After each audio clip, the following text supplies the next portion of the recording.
Connor, can you just stays muted if you're right there, talk right now like we're having. Hey, Connor, what's going on, man? How are you? I'm doing well. How are you doing today? He's fine. Perfect. So anyway, I was just too close. Don't do that. This isn't ASMR. Yes. So unless you unless you guys are gonna talk, yeah, there you go. Unless you guys are gonna talk this quiet up into the microphone, then. And now I've got the intro for the episode. Oh wait, I need a better burp for that. This week we're joined by Josh and Connor to discuss 10 years of Temperance Beer Company. This is episode 125 of The Malting Hour. The hats on the hops, got yeast and speeds. This the Malting Hour where we talk about our drink and tell you what we think every other week. And if we get drunk, well, we might slur our speech. Got the gift of gab, the friends you wish you had. Join us for a drink, join us for a laugh. Time is never wasted, where you getting wasted. The Malting Hour here, people take your places. People take your places. People take your home. Welcome to the Malting Hour. I am one of your hosts, Tony Golick, joined always with Brandon Winninger. And we are joined by some special guests that we have been trying, and it's not their fault, actually. The last time we had it locked down, I had to cancel because I had a personal thing happen. So we appreciate it, but we're here in Evanston, Illinois at Temperance, and we are joined with Josh Gilbert. And... Hey, I'm Connor. Very calm. Josh. So he didn't say his last name? Yeah. Scanlan. Scallop. Shit, I did it. I blew it. And Josh, you are the owner, proprietor here. That, by the way, anybody who just heard that was I did not pass gas. Sure, that was the chair. Like Was that your chair? That was the chair. He's had a lot of beer. That was. I'm like 1.5 in. And Connor, and you are the head brewer, correct? Yes. Fantastic. So I just wanted to get that out. Thank you guys so much for joining us for this episode. Like I said, we've been looking forward to it. And thanks to Katie, who's there was again. Thanks to I'm going to stop mentioning it. Thanks to Katie, who also helped facilitate this, who's also just been very great about making this happen. She's been very cool, and yeah, we appreciate her because sometimes it is hard. We understand like it's hard to either get owners or brewers together because number one, not only are you guys working all the time here, but you also have lives outside of here, and most of the times that we can get together with these brewers and owners is when we're done with our jobs. So we appreciate it very much. And life is really also impossible a lot of times. That's very deep, right away. I'm going straight into that. So let's get straight into it. You guys are celebrating your 10-year anniversary very soon. Mm-hmm. How does that feel, man? Oof. Depends on the day. Sometimes I'm like, let's go, and sometimes it's like, oh my god, why am I still doing this? It's only been 10 years. I can't imagine. I mean, with everyone that we've spoken with, and like really kind of getting behind the scenes of what goes into running a brewery, whether or just working at a brewery. It sounds so cool, but also like, Jesus Christ, what are you guys doing? It just sounds. I mean, when you hear about craft beer or beer in general, like craft like things, there is a lot of like literal like blood, sweat, and tears that goes into it. Like you guys are sacrificing a lot of your time and energy and money to put out something that you really believe in. And I think Temperance is a really good example of putting that all out there and it really being successful in portraying it, because I've been a fan of, I used to work right over here. Hey Clark, sorry you're not on this episode. Not far away, and I remember when you guys opened up, and so I've been drinking your beer since you guys opened, and it's always been great. Escapist has been one of my favorite IPAs for the last 10 years. That's the original menu right behind you there. What? I literally just saw that. Take a picture, Brandon. Yeah, we gotta get that. That looks vaguely familiar. Yeah. Oh man, that's super. I really hate this chair right now. Yeah, it's probably not even picking up. oh god, chair. Oh, this chair. So gassy from Why does it smell in here? chicken I had at lunch. The huevos rancheros. Told you no more Taco Bell. Which wouldn't be far off. But yeah, if you don't mind, Josh. 2015. Sorry, 2015 Might Meets Right there. It's on the menu. Oh yeah. Holy cow. So was it just for that Might Meets Right? Was it just how many? Was there? That looks like there's it says BA double rye. You're on a podcast. Talk on the microphone. Yeah. I'm sorry. Well, I was looking way ahead. Yeah. Everybody can still hear me. I'm loud as hell. Yeah, that was before. Yeah, we started doing variants. 2017. So. Wow. Like Escapist is there, and I'm drinking Grapefruit Escapist right now. Oh, nice. Yeah, That's Grapefruit Escapist from 2015. What? Amazing. Oh my god, that's blowing my mind. How good it is. The grapefruit hasn't fallen off at all, and it doesn't taste like candy. Josh, can you get into how Temperance came to be? Yeah, I'll try to be succinct. We're not gonna say anything, so you're on the spot. Oh, geez. Thanks. So I grew up in Evanston, left for college, then lived in Chicago for like 11, 12 years. Then it was like, okay, we got 2 kids, both. Wait, what was funny? No, I was just like, I lived in Evanston and I left.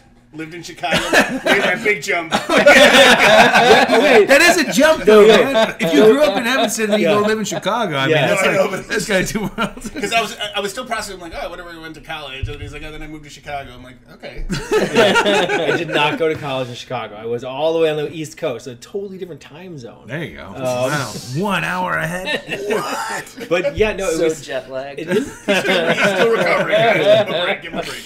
It's funny, though. There's like a psychological barrier, when you're, I think it goes both ways. You're like, oh, it's all the way down to Wicker Park from here. I mean, that is kind of a haul, but absolutely no, it's not. I mean, but I was just in Andersonville, yeah, and moving up to Evanston, I was like, whew. All right, I guess it's that time of life. If anybody listening do not understand the locations between the two, look up Evanston and then look up Andersonville. It's like put in 15 Google minutes. Maps. It's not like crazy 4 far, miles. but it really is like it is kind of not fully night and day, but it is. I mean, there's a difference. Yeah. There is a difference. Yeah. So anyway, so got to Evanston. I was a practicing architect at the time. What's with architects getting to brewing? Sorry, the only Because thing it's about a Clint. really and Jerry Nelson. Oh yeah. Shit, that's right. Yeah. Oh man. So yeah. It's not a great profession to be in if you want to make money and enjoy your life. Turns out neither is being a brewery owner. But at least you get beer. That's the other thing. Like beer's readily available. That's a big difference. You have an excuse. This cost me nothing. I was at work. Yeah. So anyway, it was then so we moved in like 2006. And then 2008, 2009 happened, and being an architect, especially a residential architect with only like one other partner, we had work for like half of one of us. So, Oh wow. That was silent. You're okay. So I'll try my best to remember to edit it out. Don't worry. yeah. Wait, what was silent? Anyway, so I was kind of naive enough to like I was homebrewing, and it's not one of those stories where I was like, man, everybody loved my homebrew so much that I just had to do it. It was more like, I made some beer that I enjoyed drinking, and I thought Evanston, it'd be really nice for me if Evanston had a brewery. So I guess I'll do that. I'm the guy. You're welcome, Evanston. I will take on this daunting task because Evanston was, dry until 1972. Yeah, and then insane. it's been like progressively more damp. yeah, we little don't- by little. We don't. They had weird liquor laws too, didn't they? Yeah, right in the beginning, like you had to order a full meal of food, with To your have like, alcohol. with your, it was probably like red. What was the pink? The original rosé was like some sort of white Zin, right? White? Yeah. Ooh, yeah, White yeah. Zin. Yeah, there we Yes. go. Anyway, I'm looking at Connor because like his sister worked in wine, so I was like, he must know. Connor, Yeah. jump in. And we know it's his story right now. We'll have get to wine for us yours. right now? Can you grab some White Zin? So anyway, and now you can basically, there are no just full-on bars, but you can go into a place and pretend it's a bar because you don't have to actually order food when you. Sure, they have like a bar type situation. But we don't technically have a tavern license yet. Here's beef jerky. There's jerky, there's chips, right? Yeah. Some popcorn, I think. And then what happened? Well, seriously, I was naive. I was blissfully ignorant enough, and I guess lucky enough to. Obviously, I didn't have to pay for the architecture fees, so that was good. Got that going for you. And found this, like, Evanston's not known for its industrial base, but I was literally driving down Dempster and saw a big billboard that said, like, warehouse space, 25,000 square feet. I was like, oh, that's more than we need, but I'll check it out. Let's give it a try. Yeah, and so we got this like incredible spot for a destination, and we could talk about that a little bit later. How it's kind of changed from like breweries being destinations to be like, I need to walk by it, otherwise I'm not going in. Yeah, absolutely. So, but anyway, free parking, cool cool like exposed brick, concrete block vibe, blah blah blah. Like not stuff that you don't find in Evanston. Sure. The best part is the kids to dodge in the parking lot if they're coming out of the swim school. Oh my god, It's fine. I was coming in going like 5 miles an hour, and this mom looked at me like, "What are you doing?" I'm like, "Driving slow." As possible." Like, I know there's a swim school here. So it's just like I went to Siebel, but I did the Start Your Own Brewery course, not the brewer course. Yeah. And because I was like, I think everybody else we've talked to was the brewer course. Because I was like, I'm not. All right, so I better not say it. I was gonna say I'm not dumb enough to think that I can do both. Do you want me to edit that out? Yeah. I realized that I couldn't do both. I'm not a superhuman like some other brewers. Sure. Well, it's true though. I mean that's a huge undertaking. Why not go with the one thing that like you can focus on to make it the best thing possible, or at least focus all your energy on it to try and make it the best thing possible that you want to do. Plus, I was coming from what are those called? Carboys, yeah. So it's Carboys to tanks. Yeah, Carboys, and to go to stainless from that, I was like, it's funny because hubris. Like I think a lot of, at least when I was a new home brewer, I don't know how long it's been now. I think it's 12 years at this point. Like I always thought that, once I made my own recipe, you just scale it up. Just scale it up. Right. It's fine. That's all you gotta do. Just scale up everything. Boom. Especially if there's like peppers or cinnamon in it. Yeah, 1-to-1 ratio. Follow the whole thing. It's all fine. Especially with hop utilization. Bigger 50 cinnamon sticks. Yeah. All these hops are in way better condition than what I had sitting at my local store for 5 months. Great. Yeah. So I left it to professionals. Anyway, it that was sort of the genesis of it, and Evanston. I don't know. You may or may not be surprised to hear, but they were very excited about. I actually am. I am surprised. I mean, the name Temperance obviously speaks for the lack of or not having any alcohol available, which I felt was. So you guys are the first brewery in Evanston, right? And it's only been 10 years. So Evanston has been around for I don't know, like 150 years or something like that. 150 is forever for me. At 41. Please God, make 150 be forever. And well, really, I do have to tip the hat to Paul Letko from Few, because he really sort of paved the way for alcohol production of any type in Evanston. And so they're like, oh, okay, we got that. It didn't blow up. People aren't like walking around with bottles on the street. There was one question. I mean, oh my God, we were trying to just be allowed to sell bombers because there was a rule about like the size of the you had to sell like 2 at once, right? Well, that was the law, because you couldn't sell anything under 41 ounces. What? Because they didn't want people walking around 40s. And then one of the all right, I've got a 22 in my bag, and we're gonna make 9% beers and 22 ounces of pot. Yeah. So in front of like the alderman, or one alderman, not our alderman, she was like, "Well, what's gonna prevent people from just walking around drinking these on the street?" And what I wanted to say was, the law? Yeah. It's against the law to do so? It actually doesn't really happen a lot in Chicago. Yeah. I mean, it's like, or other suburbs. Like, no one's just like, man. Like, that's so crazy to me, because you would think that, like, Evanston is like the town in Footloose, when it's actually not. You know what I mean? Like, what the hell? You can dance here? No. You can drink, but you cannot dance. And that's why, like, all the shows that you guys do when Roots come in town, it's like with Space. No, you're not dancing. Oh yeah. So anyway, it's come a long way though. I mean, the mayor at the time, at one point, she's like, basically, all my instincts are wrong, because I mean, she didn't say it like that, but she was kind of like, I obviously don't know what makes things like attractive to outsiders, and like like we were mentioned in the New York Times, Few was mentioned in the New York Times, so it's like, okay, we're getting this really good press about like go spend your money in Evanston, so let's just let's do it. Let's ease up a little bit. Anyway, that's a long sort of story about like the impetus, I guess, of how it got started. Yeah, that's awesome. So you mentioned homebrewing. How long were you homebrewing for? I don't know. It was only like a couple of years, but I was in a hurry to get to designing my own recipes quick. Yeah. I did like 2 of the Northern Brewer Chinook IPAs, like with the whole kit and everything, like the syrup and like a tiny bag, which is fun to start with. Yeah, and I was like, this is fucking delicious.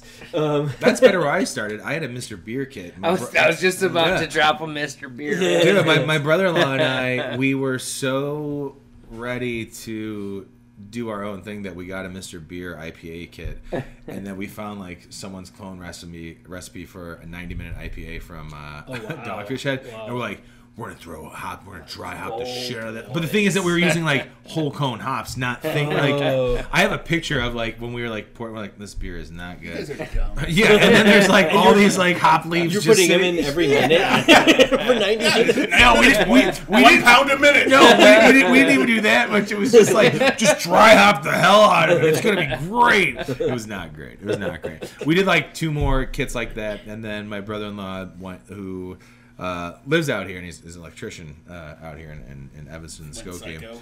Yeah, no, well, right away, like he likes to start projects and then sometimes doesn't finish it. But as an electrician, like he likes to build things. He's very handy, and so we got into all grain. I think like maybe after 3 batches, so we were ready to just like design recipes. Built out his entire like electric brewery. Well, that's now, when we did that at his mother's house. He's got solenoids. Oh yeah, He's not too far. We can go over there if you guys want to check out. Mike Vertucci. Okay, we definitely always need to have a Do you guys stable of electricians. We haven't used him, but I will talk to you off mic without plugging any company that you might be like, fuck those guys, and scratch Mike's name. Oh my god. But yeah, so like I totally understand. Like designing your own recipe is so much more fun. I mean, like the kits are great too, like to learn the process of it. But getting into like I like cooking, so it's the same deal. Yeah. Except I feel like brewing is more like baking because of the science.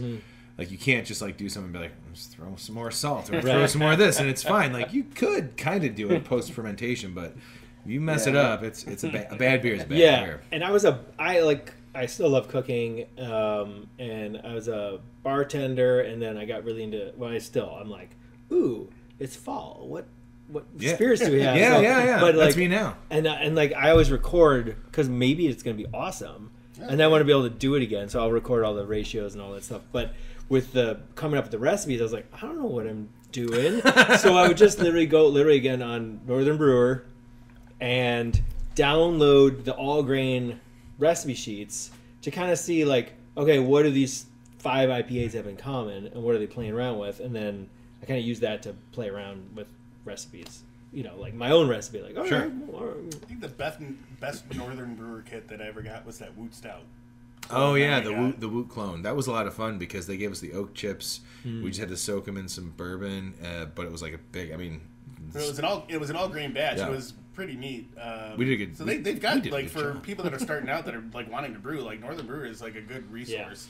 If you love AB InBev.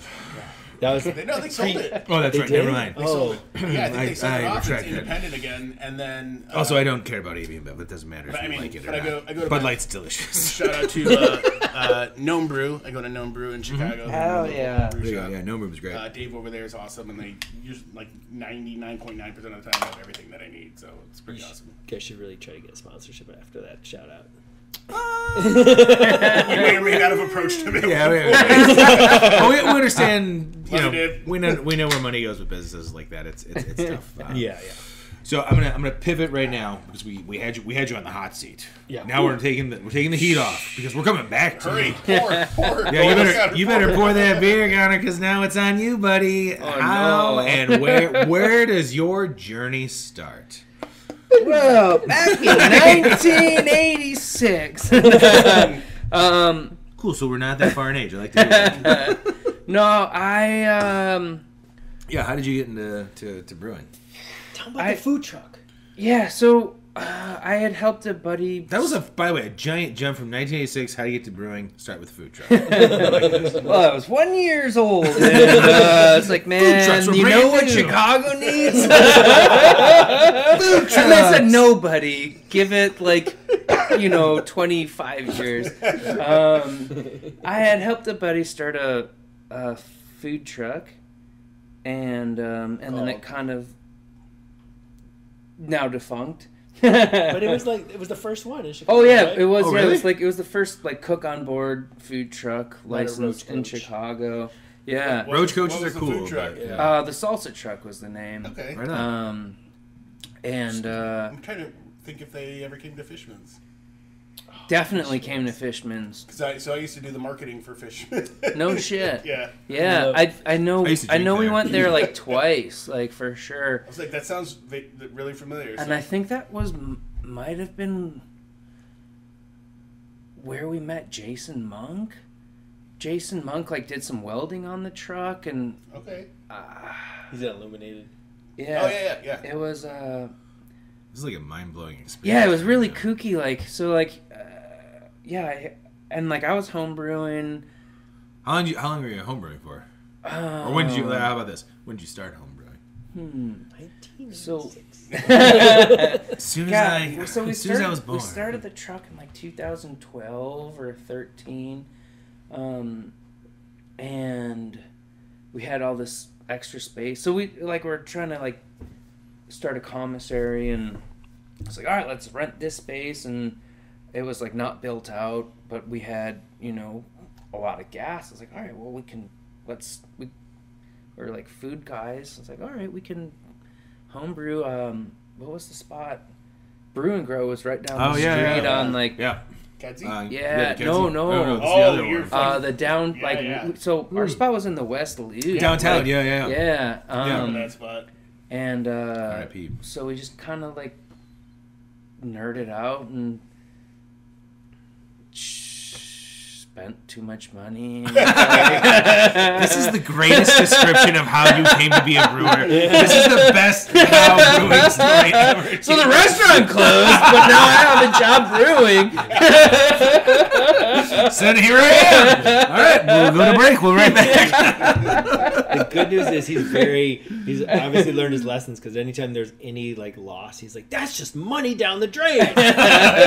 There you go. So you got you got into brewing while you guys were doing the food truck? Yeah, Right yeah, yeah. We had space back there, and food goes with beer, Of course. and I'm just a little bit of a psycho. It's no, we have got to do this over and over and over. So Oh, that's good.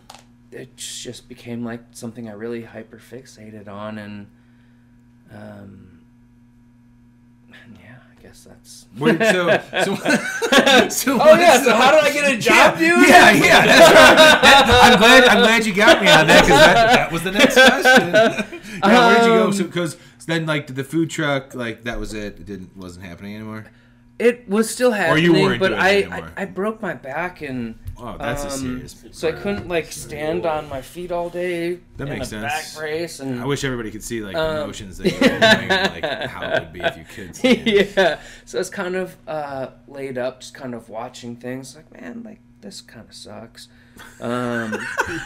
I like how laid back that is. Broke my back, man. It kind of sucks. That's before medicinal weed was a thing. yeah, that would have been way. No, that's crazy. I never would have thought of that. Why did I think of that back then? But the Illuminated boys were right down the street, and Jason had done some work on our truck. So I was like, hey, can I help you guys bottle, and helped them out there a little bit, and So you started was that your first brewery that you worked at? that was Illuminated? my first volunteer Awesome. bit, and then Illuminated beers are really good. So Yeah, I really like and all their stuff, man. those guys are fun. Yeah, man, their tap room is super fun too, and that Yeah. pizza place right down the street was that Detroit style Pizza Boy. Oh yeah. Yeah. Oh. Bring that pizza in there. Ooh, it's a nice combo. Nice combo. Oh, yeah, and then I was working at a homebrew shop, too. I was working at Brew Camp. Oh, yeah, Brew Camp. What was that? Yeah, right on Damon, RIP to that one as well. Right by my house. Yeah. Literally right down the block. Yeah, so I think that was when I had left the food truck, so I was, helping those guys bottle at like 9 at night, working at a bar, Mad Moxie, or Mad Mouse and Moxie. I was helping Phil out over there sometimes. And By UIC. So you were like inserted regardless of like somewhere in like beer. Yeah, I was stuff, pretty bouncing determined. I was like, this is like what I want Sure. to do. When you worked at Brew Camp, did Christian work there? For a little bit, he had just left. Bird. Yep. Christian Bird, yep. he had just left. Dropping names that when Tony I doesn't started know. there, like Fresh was there, and Mike, who just left here, was he and I worked a lot together. That's crazy. And so I was working at the bar, working at Brew Camp, and transitioning out of cooking. And So then you got into Illuminated. How long were you at Illuminated for? just like a every here and there. Sure, at it wasn't nighttime. like full on. Yeah, You were I was volunteering. still like running the restaurant. And, When did you And, get into like your first like brew like actually like working in a brewery? 2015. When was that so at Sketchbook. Oh, right on. So I remember one day just firing off an email to the Evanston Homebrew Club. I was like, hey, does anyone have yeast nutrient? And Caesar responded. He's like, yeah, we've got like a ton of it. And I stopped by, and like I think at that point I just had quit like all of my jobs because it like working Enough's 3 enough. jobs is Yeah, yeah. really Don't do that. exhausting. It's like Yeah. fuck, man, I'm done. And I was like, hey, if you guys need help, I've got unlimited time. That's a nice way of saying like I have a job right now. And then he's like, you know what? I think we do. And so I, volunteered a few days, and they were just like, hey, we. It was silent. Yeah, it was. Sorry. And he was like, oh, we need help. Like, you want a job? And yeah, that's cool. I do want a job. Yeah. Thank you so much. So yeah, that was 2015, and I worked there from 2015 until like 2.5 years ago now. Oh, wow. Did you go from Sketchbook to here? Yep. Right on. Yeah. Nice transition. I mean, I will say Not too this: far. one thing that we've learned, Sketchbook is like I've met Caesar a whole bunch of times. I've worked with him at like pouring beers at some festivals, and he's such a great guy. And I love both their locations. I love the small location in Evanston. I love the very big location in Skokie. But one thing that we've learned when we talked with the guys from Double Clutch was how tight knit and everybody is so supportive in Evanston of the other breweries, and like how you guys all like look out for each other, and That's kind of super like cool, yeah. it's exciting to have it. It's one thing we've learned. I'm definitely repeating myself for probably the 1,000th time on this podcast that the Chicagoland area of breweries, for the most part, I would say like 99% of the breweries are all like, Thank you.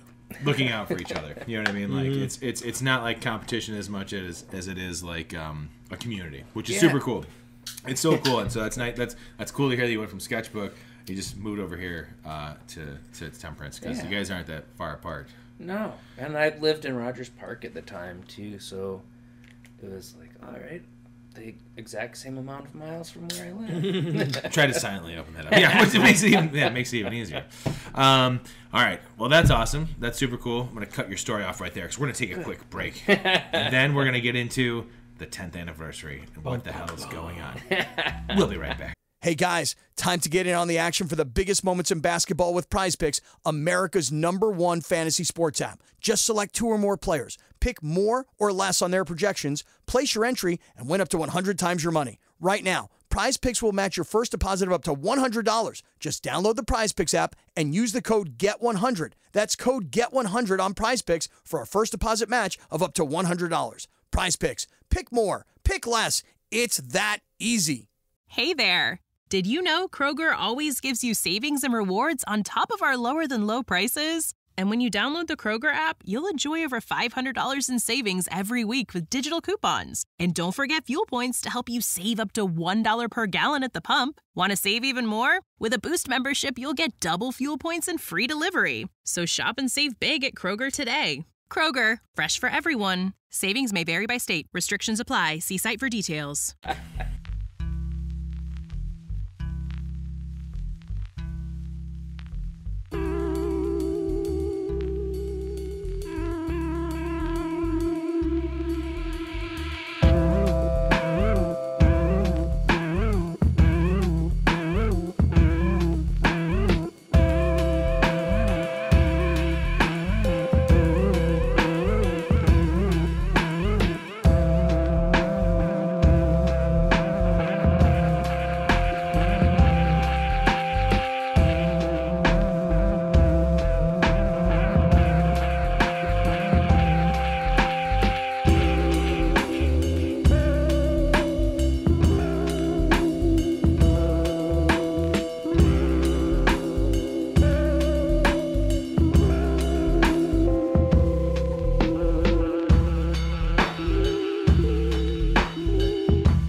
And we're back. That was so, he was about to say something else that sounded like it needed to be an off mic thing.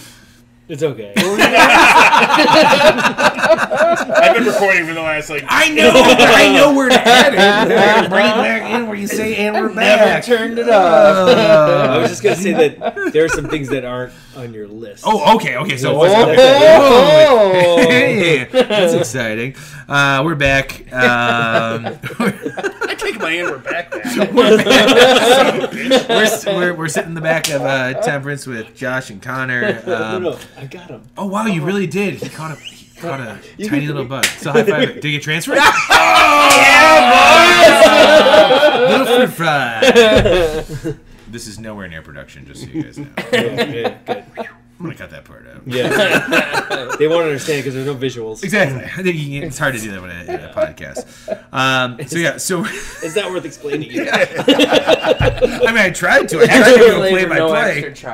I can't wait till Sunday to edit this now. There's a lot of times where we do episodes on it's Sunday night. It's 9 o'clock. I'm like, down lower. I'll listen to it oh my god, I forgot how much stuff I have to actually do with this. But it makes it that much more fun. So we're here at Temperance, still talking with Josh and Connor, and if you're joining after the break, that's weird as hell. Also, Connor just waved after we just talked about how this is just an audio medium. You're waving at me. I'll wave back, man. Yeah, welcome back. Hi, everybody. Man, we're having so much fun talking with you guys. I'm so glad we finally got to come to Temperance and talk to you. And we originally talked about maybe coming for the Might Meets Right stuff, which actually, as we're recording this, the episode that's out today, we did a recap of the Might Meets Right event for the first half, and then the second half was our Fobab recap. So we've already talked about Might Meets Right, and last night I drank the Basil Hayden Toasted from the 4-pack, which I actually enjoyed a little bit more at home. Obviously, I mean, you guys that event was awesome. The tasters were great. We tried all 4 of them. Did you chill it? No. Oh, I did chill it, but I took it out for 45 minutes and let it kind of warm up. Yeah. And I felt Sometimes it's I mean, which is you still get. the I mean, you still get to walk, experience it, but it is nice. I mean, I think most beer drinkers know if you're gotta put your hands on there. Randy sniffed her. Exactly. Brandon and I, and I'll be honest, Brandon and I, we ranked it, I think, a little bit different or possibly the same. For me, it was, and this is not taking away, when I get to the 4th one, is not that I didn't like it. It was just, out of the 4, this is where I ranked it. Vanilla was my favorite. The Madagascar vanilla beans were just I love vanilla, especially where it was able to shine without overpowering that beer, and it was still just like, I like the body of the beer. It's like a medium. So well. Yeah, it was really good, and I didn't know at the time. Brandon called me on it that the variants were being the Basil Hayden Toasted and the Russell Reserve 6-year. Mm-hmm. That the chocolate and vanilla variants were blended, which I didn't realize when we were having it, so it made it even more exciting. Like, as I'm drinking he was it, like reading it, and I was like, "You didn't know that?" And he's like, "No," and I was like, "He's like, you did?" I was like, "I just assumed." I had no idea. I feel like during my little talk, I mentioned that. You may have, but I was trying to mess with Shalonda because she was recording everything, and I wanted to press stop because it would have been hilarious if she didn't have everything that you said. Talk about a supportive community, huh? She and I are arch Not nemesis. Tony. Yeah, Shalonda and I are arch nemesis for life. She's the best. But yeah, I would say that vanilla was my favorite. Russell's Reserve next, Basil Hayden Toast, and then chocolate at the end. And I'm really looking forward to having the chocolate one closer to room temperature to see how the because I remember it being almost like a dark cocoa finish on that, and I feel like as it gets maybe a little bit warmer, I might be able to experience those cocoa nibs a little bit more. I remember like It seems serious. You're like talking very. Well, this is great. Connor's like the vanilla. I kept saying to Dave, it's like, dude, there's too much vanilla. There's too much vanilla, dude. Take it off. Take it off. That's perfect. That's But yeah, no. Can we take it out? No, man, no, dude. I love. We talked about it. We've had like some barrel aged stouts that were like, or just beers that are like vanilla bombs, where it's like, man, that's way too much. But this was, I feel like, right at like when I edit the podcast, there's a peaking level before it tells me like, hey, that's way too fucking loud. This is like right there where it's like, dude, if you go any higher than this, like maybe it might be off putting. For me, it wouldn't be, but vanilla I think is such a great adjunct, especially with barrel aged beers, because with bourbon and whiskeys even, like you get vanilla characteristics, and I feel like that helps kind of bring out. But the Basil Hayden and Russell Reserve also, I felt, were very barrel forward and just very nice. Yeah, it was I nice like that there was such a difference too between the two of those.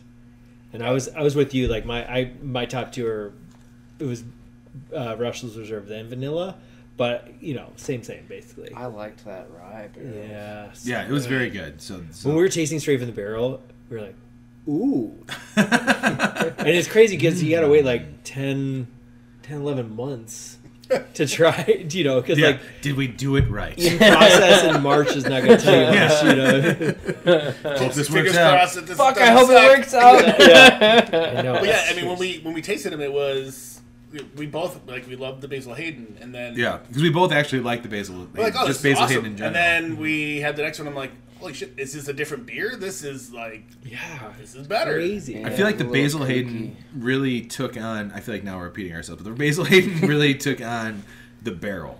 Like I felt like that was in a good way. Like it was like, man, like the aftertaste in my mouth was like I just tasted Basil Hayden, which is what we were talking about for. We enjoyed the base of Might Meets Right because I feel like it really lends itself to either it's number one, it's a solid base. I like that it's not super thick and super sticky, super sweet, but it helps kind of become like a vessel for what you guys want to do with it, whether it be adjuncts or the different barrels that you're doing. So it was nice that those two different barrels, different experiences. I felt Basil Hayden was like, man, I'm really Basil Hayden. I mean, I fucked up yesterday. Basil Hayden. Hayden Christensen. It was like, let it go. He doesn't know what he's doing. I felt like that was really close to the barrel. And then the Russell's Reserve was, while it had a nice, strong flavor, it wasn't as barrel forward. Does that make sense? Because it was very like good. 6 years. Probably, mellowed. The 6 years. Yeah, makes sense. But yeah, it was fantastic. But I got on that tangent because I wanted to talk about the reason why we wanted to do this episode was that originally, and it didn't work out because I had to cancel. Instead, it worked out better because now you guys are celebrating your 10th anniversary, and you guys have as you mentioned when we came for the Might Meets Right event, there's a lot going on for you guys. Yeah, we and it's funny because I'm just so tired all the time. I'm like, I have the 12-month-old, man. Do you want me to just I know, right? Do you want me to read what I have here and we'll just call it a night? We'll wrap it up? No, it was just... No, I meant Smitty Town's about to come back on tap. I do know that. Yeah, That's a great beer. I just meant like in general. Not Sure, specifically. Just want to make sure. If you're ready to go, man, we'll wrap this up. Look at the time. This was so much fun. I gotta go. Yeah, Connor's got to start brewing. Well, it's like when we first started celebrating anniversaries, it was confusing because our first beers went out to Prairie Moon, thanks in part to Phil Z. Oh, we love and that was September, and then the taproom opened just before Christmas. So it's like, oh, which do we do? What? So now we've basically done for the last 3, 4 years Oktoberfest as like Oktoberfest / anniversary, but it is always fun to do it in the winter too when it's like, sure, what else are you gonna live for? Well, I mean, it's a fun. It's man. I also, you brought Connor down. Connor's like, dude, I broke my back. And I didn't even feel that way. You were like, what are we living for? No, I feel like, you know, especially in Evanston, you know, in Illinois in general, like it's a good time to like you're in between holidays of like, you know, you got Halloween and everything else that follows. Sorry, Halloween's my favorite. But like it's, you know, it's a big beer time in Chicago and in Illinois. Like everybody's releasing a whole bunch of stuff, so what better time to do an anniversary? I think this is a good time to do it. So so it was kind of like, if you wanted my input. I do. Thank you. Thank you so much. Well, and also it's like you know, when you're like celebrating an anniversary, especially like a big one, like 10 years as a business, not as like a person. You're not like celebrating the whole year. I've been alive for 10 years. I did it, Mom. Yeah. But you know, even like a landmark birthday, you're not like, I'm gonna celebrate the whole freaking year, man. But now it's like, oh man, we're waiting until the very end of the year to do this party. Maybe we should just like, you know, keep going into next year. Anyway, we don't have any other events planned, but so perfect. All right, so we have here's what you really want, the meat of it. Yes. We've brewed, well, it's still brewed. It's fermenting. We did tease this on the episode we just recorded. We didn't say what it was because we knew what it was. So it's a 10% ABV version because, you know, I don't know why we picked 10 specifically. It's weird that you chose 10 out of all the numbers you could have chose. Of our, you know, most award-winning... It's their 10-year anniversary. Yeah. It's like asterisks. Yeah. You know, GABF Silver, GABF Gold, our first IPA, Gatecrasher. Woo! Yeah, so Gatecrasher is... So, real quick, Clark, you know, works over at Inclusion Solutions. When he first got into craft beer, and I got him onto Untapped, which every brewery loves Untapped. Oh, yeah. Why isn't Inclusion Solutions paying us? Because every time you mention Clark, you mention... It makes sense for this episode. It doesn't make sense for any other episode. It's like 2 blocks away. Yeah, I'm going to request a check. Good luck. That was the first like 5-star 5 rating beer that he ever gave on Untapped. Was Gatecrasher was 5, and it's become an ongoing joke with us that like Gatecrasher is still 5 stars on there, which really is like Gatecrasher is fantastic. It was a beer that like when he and I came here after you guys first opened, we were both like, this is amazing. It's an English IPA. What's an English IPA? Because I mean, like 10 years ago, I was still like almost kind of wet behind the ears when it came to like craft beer and brewing. Maybe like not that wet behind the ears, but still, it wasn't something. You were all but 30. So exactly. I mean, do you know what an English IPA is now? Yeah. Yeah, it's made by an English guy. Yeah. He's actually faking an American accent. Sorry, bro. That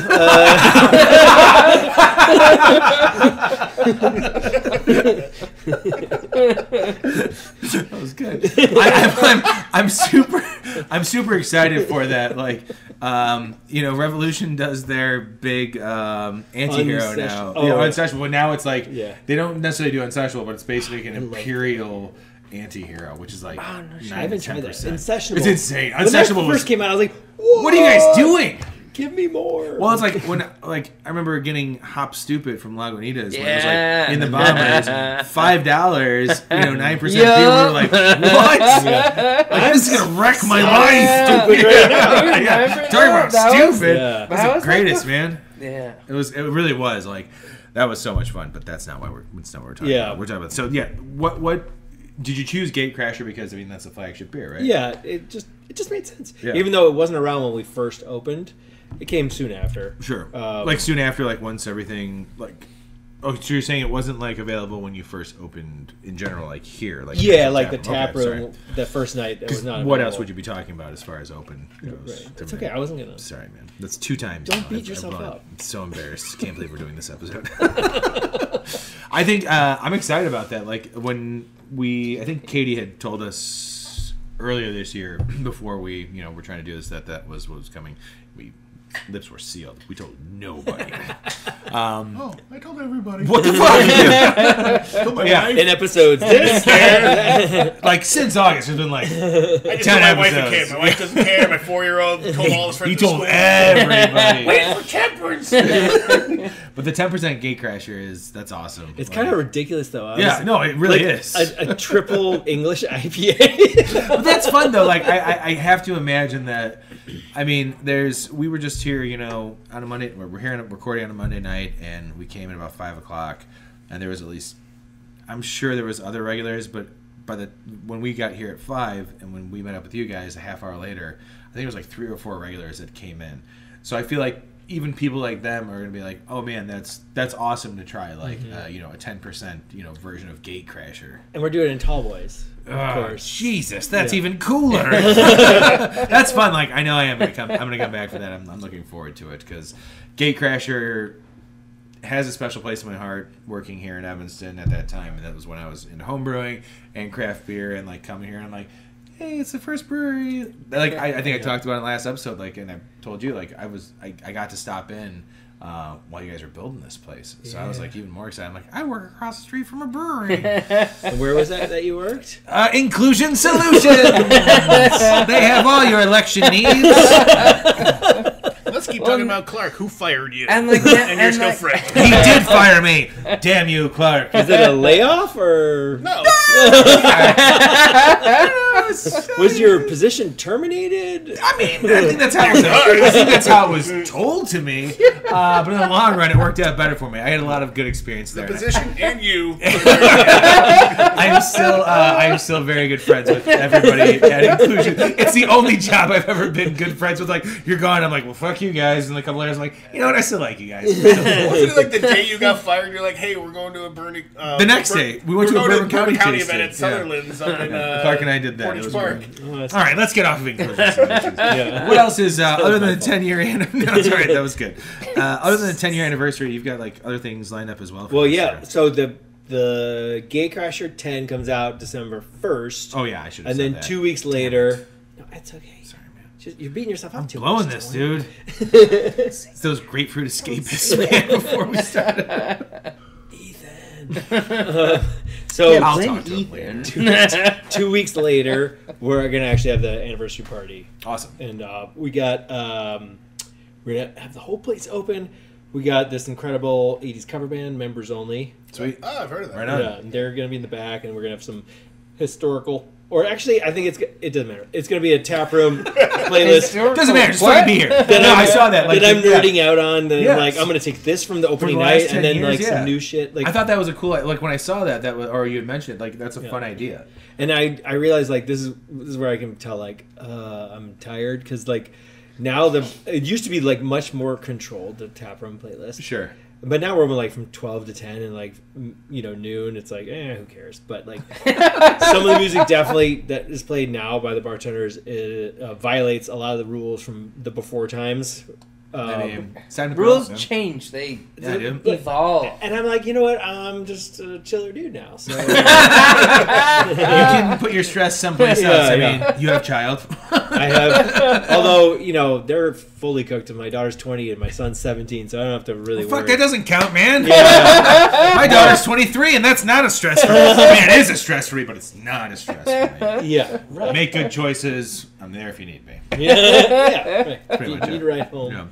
take an Uber. If you really need me, I'll show up. But please, I'll just put it on my card, and you can take that Uber. It's fine. And I'll talk to you about it in the morning. And so, all right, let me just take you through the rest of the year. So last year was the first time we made an NA, which is super exciting and super stressful for Mike and Connor, I'm sure. Yeah, but it was like, it turned out to be like a beer that I'd actually drink. It was so good, because then I started drinking a bunch of NAs to be like, well, let me try all these others, and ours was my favorite. We're excited about that because we did last year at GABF. We made it a point to try out all the non-alcoholic beers too. That's smart of GABF. Like it was fun. There was a good representation. I'll tell you this: the best one that we had there, we haven't had yours yet, was Sam Adams. Nothing but the haze, which was really good. Was it or just the haze? Or just the haze, something like that. And then Athletic Brewing didn't release this one, but I did get it in February last year for Black History Month. It was Soul Power or Soul Sour. It was a sour NA beer, and that to me was like, whoa! Yeah. That was like, I have one left that I'm waiting to drink with Brandon. I have not brought it to him yet. Super good because like come with that's cool. Anytime you want to drink, man, come on by. But yeah, like it's awesome how far NA beers have come. Mm-hmm. It really is, because when I don't even go far back, like remember when Duels came out? You know, it was like, yeah, we're gonna drink old Duels. I was like, that's garbage. But Beck's is still like, our distributor's like one of their top selling beers. Really? Been for I haven't tried the Guinness Zero. I've heard it's really fucking good though. Maybe you'll edit this out later, but I really enjoyed if it. You want me to. I really enjoyed it the first time. I really enjoyed it when I first tried it. I was like, oh my god, it tastes exactly like Guinness. It tastes just like Guinness. I do suck at it. And then here's what happened. And I told a friend of mine, I was like, oh, have you tried the Guinness NA? He's like, yeah, it tastes like soy sauce. Oh, fuck, and it changed everything for the next Exactly. Then the next time I tried it, I was like, oh, no. I am going to edit out because that's what happened with me at Dark Lord.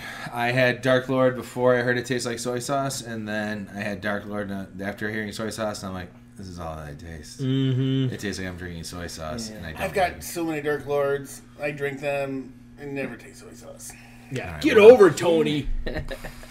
But okay, thanks for editing that out. Anyway, stupid head. Yeah, so the NA beers, that's awesome. What kind of style is the beer? Well, it's funny because we based the malt and hop bills on hazy IPA. I should finish that.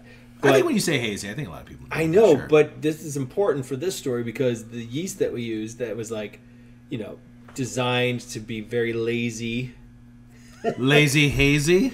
Oh no, that would have been good though. Yeah. But it basically, and trying to be Shalana with good ideas. It had its own. I can't remember why. Patent pending. I can't remember why, but it ended up tasting like a hazy saison, which was good. Oh wow, a little saison. Yeah, it was. But we were like, our buddy Dan would like that. It's like he's a big saison guy. Fun, dude. It was really good. And then, did we say the name? It was just unexpected. Oh, it was called Near Tears. Near Tears. Yeah, we have not said it yet. Yeah, we're getting there. So that's going to be released right before Christmas, just to bring everybody down. Which is the perfect time. Yeah. Which we always say for Dry January. We have done it many times, and I support Dry January. If you want to take a break, that's great. The best part is that when you do Dry January, to still go to your local breweries and go buy a bunch of beers. Mm-hmm. Like if you were buying like a 4-pack each weekend or like a case on the weekend, guess what? If you still do that, February 1st is going to be awesome. Mm-hmm. Seriously. Yeah, we're terrible. but it's true though. It's like and my tolerance is for shit. Like the NA's. Yeah, my liver is out of shape. Just have a party. There's the Super Bowl and my birthday in February. I had one gate crash. No reason to come hang out with me. Come hang out with me in February. But it is something that like I try to do when it comes to Dry January because I know how hard it is for breweries. Like it's not a good time. It's not a good time because everybody went through the holidays. Especially here in Chicago and the Chicagoland area, like when you hit the end of October into December, it really is like there's a lot to consume and there's a lot to take on. And so January just kind of sounds like a nice break, which is fine. But also it doesn't mean like, if you bought an IPA January 2nd and you wait till February 1st to drink it, it'll still be good. You can still go and support the breweries like that while also still buying. Dump it into my dump it into Brandon, drop it off by buy it and give it to Brandon. But the NA beers are also a nice way. What was your address again? Well, it's fat. Yeah. But that's a good point though. It's like the more breweries that are doing this NA stuff, that's another source, especially like in January. Also, if you want to do dry January, you can also have self-control and just like stop in and have like a beer instead of 5 beers. I'm gonna throw that out there as well. That's what I would always complain about. It's like it's so very American. Even though I found out this actually was originated in the UK, like dry January. It sounds fucking gatecrasher. Everything. Oh, no. It sounds so very American, like yeah, it really does. It's 200 IBUs. Like what? Like everybody's like extreme this, extreme that. Like I'm gonna take a break in January. Like I'm gonna go from drinking nothing but 12% or higher to nothing for a whole month. Actually, February is a shorter month. Yeah, like it should be like dry February. But it's like our literal name is Temperance. Like just a little moderation. Like how about maybe you take off 2 days a month, the rest of the year you've basically covered your January. Absolutely. Like if my liver hurts. Well, it's true. Like you figure, like around the holidays now, like we're in full-fledged November here, so like there's like holiday cocktails and drinks and different beers and barrel-aged beers and all this. You lead all the way up to New Year's, and New Year's is a great time. It's okay to like you don't have to drink during the week, or if you do want to go out and have a beer, like go out and have a beer. And buy food from the place that you're at, or just take it easy. The NA beer option is very cool. What we found last year, which was very surprising, because we only had it on draft and we only had like 4 kegs. Like literally the first day it came out, at least one person said, "Are you feeling crowlers?" And we said no. And he just left. What the fuck? Well, no, it was. I mean, I get it. Yeah. So then I was Are you like, feeling crawlers? Nope.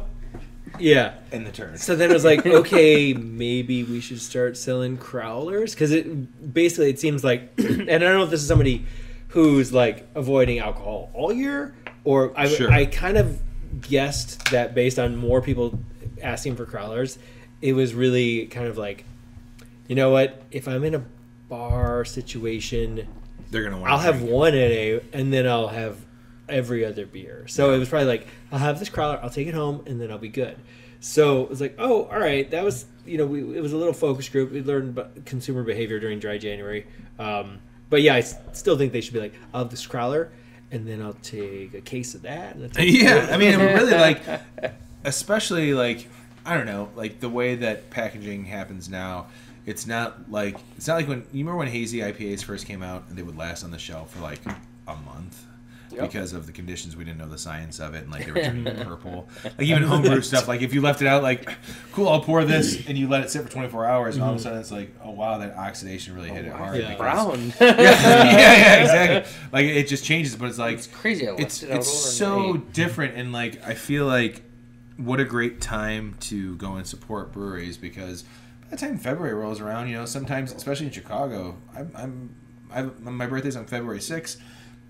I've celebrated many a Super Bowl birthdays as well, and there are some times where it's like, oh wow, we have a nice 50-degree day. What a great time to like crack into those things that you have purchased throughout January. Mm-hmm. It's kind of like something like I remember Hop Slam used to be released around that time, and now they do it a little bit earlier. It's out now. I saw it the other day. I almost bought it. I had it 2 weeks ago. It's still fantastic. Yeah. Still fantastic. But that's like that was a part of my dry January where I was like, oh cool, it's Hop out. Slam was part of your dry January.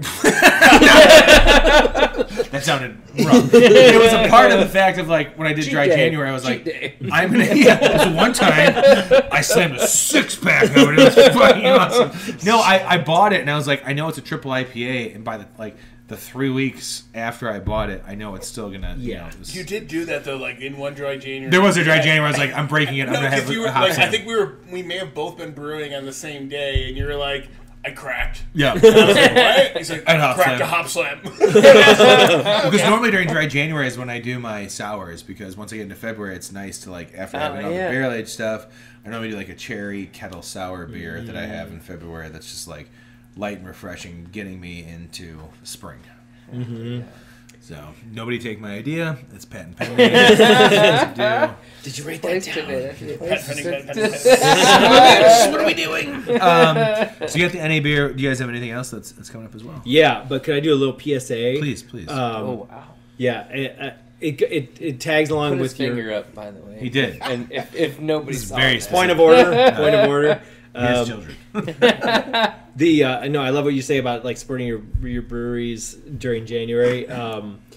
And actually, like, we still, like, I would say everyone I've talked to is still or even more hurting now as a brewery than we had been for a while. Like, you know, like, we're not getting those government checks in no more. Right. You know, if there's a brewery in your hood that you're like, man, I'd be really sad if they went under, but I haven't visited them in 2 years, please go visit your local brewery. You could just buy a gift card, whatever. Yeah. But, like, we all need your patronage and your financial support, not just your morals. Moral support's great, but it doesn't pay the light bill. It's great to like and love and retweet posts, but that only goes so far. And actually, if I would say anything, there really should be a campaign to be like, it doesn't have to be dry January this year. It could be dry May. It could be dry March. It doesn't have to be January. January's the worst month. March is not a dry month. The Irish would not like it if you were. That is not a dry month for me. Let's fucking do dry April then. Nothing happens in April. It's Easter. No, I like dry March because nobody will be able to do it. I get blacked out on the Lord's rebirth. It's dry March. It's dry March. Honestly, like, fucker came back from the dead. I'm gonna seal the night. I've never heard of resurrection as the rebirth day. I like that. It's fantastic. And I'm Jewish. So. Wait, what? It's like, I agree 100%. It almost makes me rethink, like, do you need to take a full month? Like, just maybe pace yourself in January, and don't forget about the breweries that you do love. They're, you know, I'm going to throw it out there. I mean, Metropolitan is one of the best breweries that we have in the city, and they're facing like serious financial hardships. And if you don't go and support them during January, that might not be a good step. You might not have a chance to have their beers again. The spot's awesome. Their beers are great, and everybody is there. That is super cool. Somebody we haven't even had on the show yet. So fucking nice. It's crazy. Welcome to the somber hour. We're getting real deep and real sad. What did I say earlier? But it's true. Life is impossible. That's the beginning of the episode right there. Life is impossible. I forgot that. That was so long ago. It's we start off so I just fun. have We just like got a little so baby at home. Dude. Yeah. Gotta go. All right, that's the show. Okay, so we got things to look forward to. Yeah. We'll run through it. What do we got to go? All right, so we're okay. So we it did get dark fast. I'm sorry, I didn't mean to say I had to go. I was just saying. No. I brought it to there. You're good. So me. So our brewer Dave is back. He started with us like. He's not quite an OG, but he's pretty close. Yeah, you said that during the... Yeah, and then he went to Illuminated. I said he took a sabbatical, but he went to Illuminated. I like the connection of Illuminated, yeah. Right, he's getting smarter. Finally. And then he came back to us, and now he and Connor are being super goofy, and it's great. We're fucking around, guys. Just get to work. We're doing chores, but we're having fun. Okay, that's good. Like that's all that matters. Yeah. We're getting our chores I can get done, behind that. I can get behind that. So while you work? No, Josh doesn't allow that. He's like, do anything you want. No dancing, no whistling. Only barbershop quartet. Evanston is weird. So I came back. I came in on Halloween, and I was like, hey, guys. I'm not going to bang on the table. You can, real quick, for dramatic effect. Guys, we're gonna. How about this? Let's do. You sound like me when Yoda, dude. Guys, we're gonna try. No, we're gonna do this. Let's finally make that dream of the fruit, the hard seltzer with real fruit in it. Let's make that happen. And then they're like, yeah, seltzer only takes a week to do. I was like, what? That's even better news. So that's coming. Right in time for whatever they call it, blackout, whatever it is, Wednesday, right before Thanksgiving. Let me move around my chair and make that. Sorry, what were we saying? No, that's great. Like I am a fan of seltzers. I really do. I do like seltzers. I know it is unfortunately killing beer. Yeah, as well. That's why we gotta. Yeah, we're like, hey, we could do that. Yeah. It only takes a week. Well, it is fun though. Like going to be real fruit. Right. Yeah. And I think Old Irving did the same thing with their seltzer. So it's nice to like pop in for a meal where it's like if I went to come to see you guys, I'm like, oh, cool, I have some beers. I'm like, you know what? I want to have one more. You know what? I'll have the seltzer. Yeah. Because it's and your daughter can join you. Exactly. Yeah. Except she's more of a going to the dispensary type person. Unless it's... See, that's stealing from us too, man. Yeah, sorry. And not stealing. And she likes to... That's just another segment that has removed themselves from the beer. Yeah. I'm trying... What's the tequila that begins with, like, the style of tequila that starts with an R? Reposado? She also likes that. She's super weird about what I she like likes to enjoy. Reposado. I do, too. I wouldn't do it. I let her keep my 1800 bottle. I let her keep my 1800 bottle. She's like, she brought it out for Halloween, and I was like, you guys just keep it. Like, your boyfriend. It's fine. Put it in your room. Yeah, bring it back in the Uber, weirdo. And then we had this idea before you mentioned yours. A fruited sour. This is bullshit. But year round, that the flavor changes quarterly. That's awesome. That's a great idea. We still need. Sorry. Excuse you. Highly unprofessional. We still need names for both of those things. But Shalonda did throw it out there. Oh, you know what? I looked that up. Microphone and Solemn Oath had a seriously it's a current collab that's like it was really good. It was really good. I was so bummed, and they weren't the only ones. There's like a bunch, but they're obviously local. Like if it was somebody in Hawaii, you'd be like, okay, I think we're safe if we could use. Did he say that because with last 3 episodes ago we did Hawaii beers? Maybe that's Connor why he would threw be it out very there. mad at you. Suck it. No. Well, maybe I'll talk to Shalonda and we can come up with something, and then we'll talk to you guys. Yeah. But, check it. Check it out. Shalonda's not here. Check it out on Untapped first. Yes, first. Yeah. No, that's awesome. I think that's a great idea. I feel like basically because the way like my wife enjoys beers, she went from when we first started dating, she loved Amstel Light, loved Stella, loved Red Stripe. We got married, it was champagne, and then like okay champagne, ciders, sour beers is where she ended. Now she doesn't really drink that much, but like sour beers is what I find to be, when you say sour beer to somebody, people think it sounds disgusting because you think of beer. When you think of beer, you think of lagers, like macro lagers. When you say sour, it's like, how does that sound good? Until you try a sour beer. And I love that more breweries are doing like kettle sour beers and stuff. Is that the type of thing you guys do? Do you do a kettle sour? You have to ask him. Yeah, Connor, bring it in. So, don't be afraid. Don't be afraid about saying this, man. Don't be laid back. You're gonna boil it it's not like the kettle does not like play a role. I'm more talking about how it's fermented. Is the kettle sour like over the weekend? I've also used different strains, like okay. So there's nothing like set in stone of how you're gonna do it yet? No, not quite yet. We're still doing the only reason why I say like kettle sour is because it's an easier way to it is easier controlled because you're doing stainless steel souring of a beer. Keep talking. I gotta go to the bathroom. Wow, we are so close to ending though. This is a poor time. I'm literally holding it. Okay, you missed the break. Yeah, jeez, we have to go again. Yeah, me too. I'm right there. By the time he gets back, that's why you drink beer during it, because you're like, all right, we gotta wrap wrap this shit up. We're gonna close that, but I think that's a great idea. I'm excited about that. Old Irving has their Cushy series. That's the one I can only think of right now because like sour beers being available all the time. I never would have thought in a million years that like fruited sour beers would have been something that like I look forward to until I did brew it in January, and by the time it's ready in February, I'm like, what a great time to have like a sour cherry, like 3.5% to 4% or 4.5% beer that's so just much refreshing. fun. It's so it's like nice, bringing you into right? spring. You know what I mean? Like it's getting you excited for like warmer weather's on the way. You're drinking something that's tart and refreshing. Like it's so close to being. Let's go. I'm ready. I mean, I'm a winter person, but me too. Is there anything else that you guys got going on? I mean, that's a lot. I mean, I say that as if like you just said like a handful of things. Well, the drop is actually coming. Oh yeah, the drop. Yeah, right before.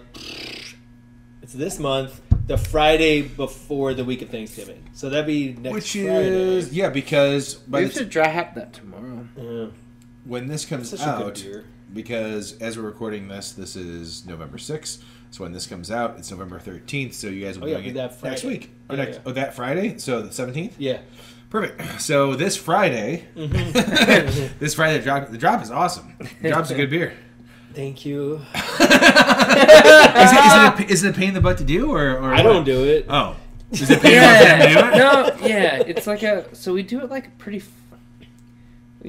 So it's like kind of like It's a big. You're very like It's a low key and mellow when I finally come with questions for you. Yeah. If there's no questions, you're ready to talk. And that's not. I just love it. I love it. I feel like I'm on the spot. No, I love it, dude. It's so great. He's it's usually so great. singing while he works, and it's like at the top of his lungs. Oh man, that's me too. That is me too. I'm pretty loud. That's all right. The drop is good though, man. It's a great fun. beer. Like we do. It's a big mash. It's a really big mash. So it's like a it's a lot of work. It's a lot of fucking work. But like dude, it turns out to be like a really it's a great beer. Awesome beer. Absolutely, and it's a good name. All right, fuck. Like we'll work really hard. Like if it means that's a good goddamn beer. And it's like the same as like. Randy came back from the bathroom just ripping ass. Is it even more work than Might Meets Right, or about this? Because you have to dry hop it. Yeah. Slightly less. Okay. But like very slightly less. Yeah. How long is the boil on that one? Which one? Drop. It's just a 60. Okay. But it's still like because our brew house is 20 barrels, but it's 2 10-barrel. Yeah, I mean that's because there's so much malt. So man, that's awesome. Okay. That's a lot of stuff, man. I'm so like I said, I'm so happy that we finally got to get together with you guys and talk about everything about temperance. Like that high five was. I was trying to be quiet for the mic. We'll do it again. We're all high five. Brandon and I can high five. Fuck yeah! So many high fives. This was so much fun. This is actually way more fun. Not that I thought it was going to be bad. No, I never think any interview is going to be bad, but like he didn't want to come. I did. I was so mad it was a Monday. No, let's not do it. Yeah, sorry about Monday. No, this is great. Just email him, tell him I'm dead. Connor's like, fuck those guys, they canceled on us. We'll cancel on them. We'll show them. I already had plans to. No, this is great. Actually, Monday's good because then I have no excuse to not edit the episode before Sunday night. Which you're welcome. I'm probably gonna edit on Sunday. Yeah. But it's so much fun. Like, if you guys can't tell how much fun we've had, like this is the atmosphere really at Temperance, and I hope everybody understands. Like the beers are fantastic. We actually have been drinking more Temperance beers, one Sketchbook beer, while we've been recording. And if you guys get a chance, if you ever visit Chicago and head out to Evanston, you got to come out here to Temperance and to other places too. But Temperance has a great beer selection. It's a great place. It's a great destination spot, and we're so happy that you guys are the first Evanston brewery, and we're so happy that you guys are celebrating 10 years of being this brewery. What a wrap. And thank you for taking the time to like hang out with us. This was so much fun for a Monday night. Yeah. You can't go wrong, man. This is great. Thanks for coming. No, man, thank you. Thanks for having us. We'll bug you guys to come back for something else, when something else comes around. Maybe 10 years? Yeah, 20. We'll come for the 20th anniversary. That's the next time we'll talk to you guys. If I see you at any other event, I won't even make eye contact. Tony, is that you? See you in 5 more years, Josh. I can't. That's 46. I hope I don't sound like that at 46. Thank you guys so much for joining us. We appreciate it. Anything else you guys want to throw out there before we wrap it up? More high fives. More high fives? One more high five? Yeah. Cheers, boys. Wow, that was so smooth. That was really great. Everybody choreographed it. Yeah, it's like we knew it was happening. Brandon, I love you, man. Love you too, man. Thank you everyone for listening, and come out to Temperance, and don't ignore your breweries in January. Go out and support them. Bye. Cheers. This has been The Malting Hour. Be sure to follow us on all social media by searching The Malting Hour and at themaltinghour.com. You can also follow us individually on social media. Brandon can be found on Instagram as BMDub81, on Twitter, BDub81, and on Untapped as BDubDrinksBeer. Tony can be found on Instagram and Untapped under Ace of Help Chicago, on Twitter, The Ace of Help Chicago. Clark can be found as Clarkowski on all 3. Dan can be found on Instagram as hip__hops and hip hops on YouTube. Be sure to subscribe, like, and rate the show on your preferred podcast listening platform. Until next time, cheers from all of us at The Malting Hour.